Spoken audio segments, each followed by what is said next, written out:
ইয়াজিদের বিষয়ে আমাদের ভূমিকা আকিদা কি, বিশ্বাস কি, মানে আমরা কি তাকে যদি আমি দায়ী প্রত্যক্ষভাবে দায়ী না হলে অবশ্যই পরোক্ষভাবে দায়ী, এতে কোনো সন্দেহ নাই।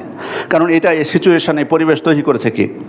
মুসলিম বিন ওবায়দুল্লাহ বিন জিয়াদকে কুফার গভর্নর মনোনীত করলো কে? সেই করেছে।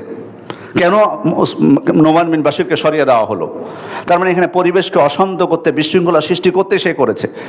সে নিজে হত্যা করলো না, কিন্তু পরিবেশ তো সে চায়নি যে হুসেন রদনকে হত্যা করা হোক, কিন্তু বিশৃঙ্খলা হোক, ইরাকবাসী যাতে হুসেন রদনের কাছে বায়াত নিতে না পারে, সে চেষ্টা তো সে করেছে। এই জন্য তার মৃত্যুর পিছনে প্রত্যক্ষভাবে সে ইয়াজিদ জড়িত না থাকলেও পরোক্ষভাবে ছিল, এতে কোনো সন্দেহ নেই। এই জন্য দোষ সে এড়িয়ে যেতে পারে না।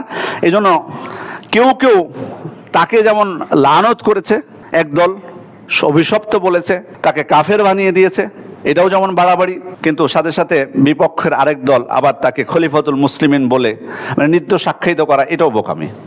মানে আপনি তাকে বলবেন যে তিনি মুসলিম শাসক ছিলেন, এই ছিলেন, নির্দোষ ছিলেন, এই ছিল, ওই ছিল না। পরোক্ষভাবে প্রত্যক্ষভাবে সরাসরি অংশগ্রহণ না করলেও তার দায় এড়াতে পারবে না। এ কারণে মুহাক্কিক উলামা ইকরাম আহলুস সুন্নাহ ওয়াল জামাতের ইমামগণের আমি কিছু প্রসিদ্ধ মত বলছি। একটা মত যেটা আমি কিছুক্ষণ আগে বললাম যে ইয়াজিদ কাফের মুনাফিক ছিল, এটা বলাটা বেশি সীমা লঙ্ঘন। কারণ আপনাকে যদি কাফের কাউকে বলতে চান, তাহলে কিন্তু তার ইসলাম ভঙ্গের কারণ আপনাকে স্পষ্টভাবে উপস্থিত করতে হবে।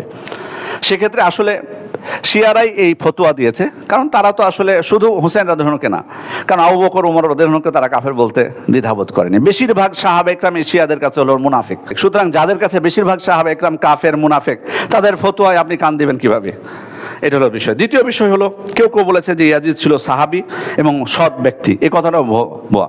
ইয়াজিদ কখনোই সাহাবী ছিল না। ওনার জন্ম হয়েছে উসমান রাদিয়াল্লাহু খেলাফত আমলে। ইয়াজিদের জন্ম হয়েছে উসমান রাদিয়াল্লাহু খেলাফত আমলে, সুতরাং উনি সাহাবী ছিলেন না, এটা মিথ্যা কথা। আর সৎ ব্যক্তিও ছিল না, কারণ ফাসেক ছিল, এতে কোনো সন্দেহ নাই। কারণ মদিনার আক্রমণের ঘটনাও এটা প্রমাণ করে যে সে কেমন ব্যক্তি ছিল। অতএব আহলুস সুন্নাহ ওয়াল জামাতের এক্ষেত্রে, তার ক্ষেত্রে অবস্থান হচ্ছে লা নুহিব্বুহু ওয়া লা নাসুব্বুহু, তাকে আমরা ভালোবাসবো না, আবার গালিও দিতে যাব না। গালি দেওয়ারও প্রয়োজন নেই, আবার তাকে ভালোবাসবো না। এটা হলো সঠিক অবস্থান।